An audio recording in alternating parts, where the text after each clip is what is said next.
Hello neighbor, this is Curt with eTrailer, and today we're taking a look at the Benton Shifts&Grins bike carrier for 4 bikes and seeing how it interacts with our 2024 Jeep Grand Cherokee 4xe.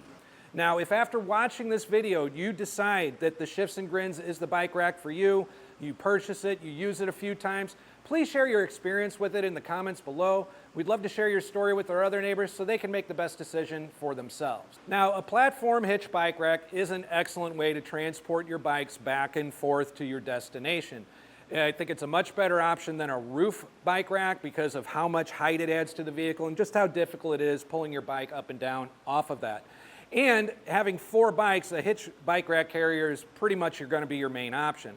The Benton Shifts&Grins is an excellent option in that platform, mainly because of its versatility.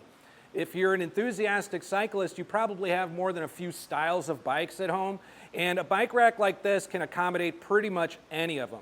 And the reason for that is because the arm and hook that is you see right now is wheel mounted in case you have a frame that's carbon fiber or a custom paint job.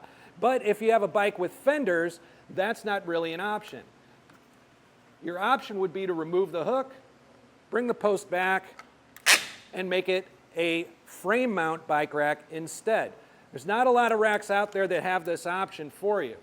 So the versatility of it is one thing. The other thing is that it can accommodate bikes up to 55 pounds per tray, which means some of those more lightweight e-bikes that are out there on the market, this will accommodate those as well.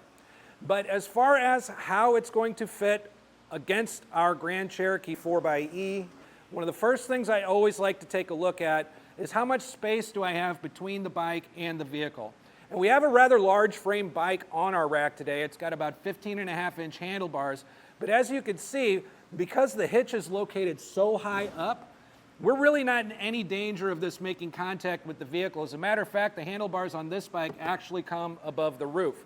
And it's far enough away that even on a rougher road, I'm not worried about the bike rack shaking and making contact with the back of my vehicle. But with that being said, as far as platform bike racks go, they're really going to do, as far as like your visibility out of the back, you are going to get some obstruction with that. So in the case of the Benton Shifts&Grins, the bike is held pretty high up, so you're going to see most of the bike frame through your rear window. You're going to have some obstruction on your taillights, although you might be able to see those a little bit through the wheel spokes. You're definitely going to have obstruction coming from your license plate and your rear view camera. So it's really important to know just how much of a footprint this is going to leave behind your vehicle. And from the bumper to the furthest part of the rack, we're at 57 inches. So keep in mind, you just got a few inches under 5 feet back here that you're going to have to account for whenever you're backing into a tighter space or trying to parallel park. The bonus to having the hitch higher up is that you're going to have a lot of ground clearance. And for anything coming this far up the bumper, ground clearance just matters more and more. So from the furthest point, we're at 25.5 inches off the ground. I think that that's generally more than enough ground clearance if you come across a steep incline or driveway. However, it is definitely something that you want to take into account. Now, I had also mentioned in regards to the height of the bike rack that the bike rack can hold 55 pounds per bike. There's not an available ramp for it, so you want to make sure however much your bike weighs, you're going to be comfortable lifting it up about 30 inches to get it mounted in the bike rack. Whenever it comes to a platform hitch bike rack, one of the most common questions that we get is, will you have access to your liftgate? And in the case of the Shifts&Grins 4x carrier, yes, you will.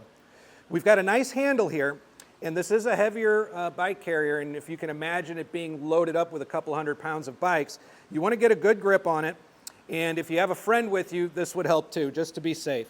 What we're going to do is compress this button here and just kind of slowly lower it to the ground. That is going to tilt the rack away from the vehicle. There is a rubber bump stop on the bottom of this.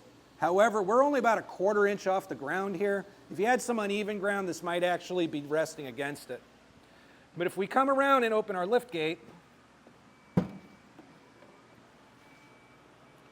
as you can see, there's plenty of clearance here. We weren't in any danger of the bike hitting our tailgate here. The great thing about this is now I don't have to unload my bike carrier if I want to get access to my cargo area.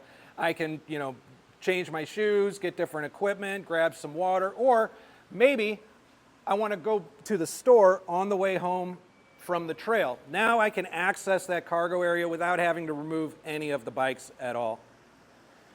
And as we lift this back into position, you don't have to engage the button. All you have to do is lift up until you hear the click. Now we're locked back into our riding position and we're ready to get back on the road. Removing our bike and loading our bike is a pretty simple process as well. There are 3 points of contact. We've got the arm and hook that we went over earlier.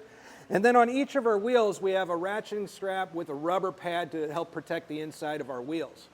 So the first thing we'll do when removing the bike is press down this tab, release our ratcheting strap, and feed it through the spokes and out. Next, we'll do the same on the front wheel.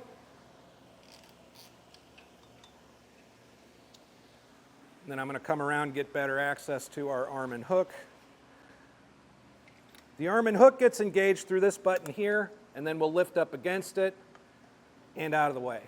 Now I can grab my bike, get it down off the carrier, and I'm ready to either store it or hit the trail. With the bike removed, what are we going to do with all this extra space? Well, this rack weighs about 114 pounds, so it's probably not something, especially at this hitch height, that you're going to want to remove and put back in every time you use it. It does have a stowaway position, however, so we can help get rid of this almost 5 feet that's coming off of our bumper. What we'll do is grab our handle, we'll engage our button again, but instead of letting it fall, this time we're going to lift against it until it clicks into position, and now it's in its stowaway position. And what we've done now is we've reduced that footprint off of the bumper down to about 18.5 inches. So that's a significant decrease that you have to account for back here as far as when you're getting into those tighter spaces.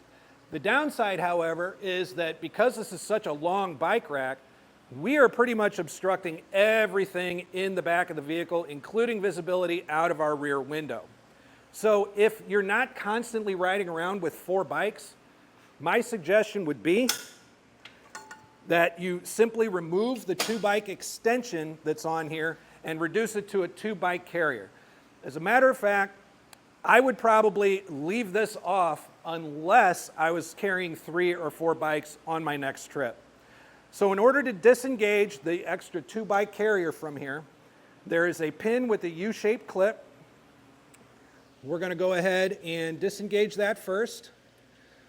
So we'll snap that around, pull that through, and that's our pin and U-shaped clip. Get that out of our way. Now this knob at the bottom here, what we're going to do is release that.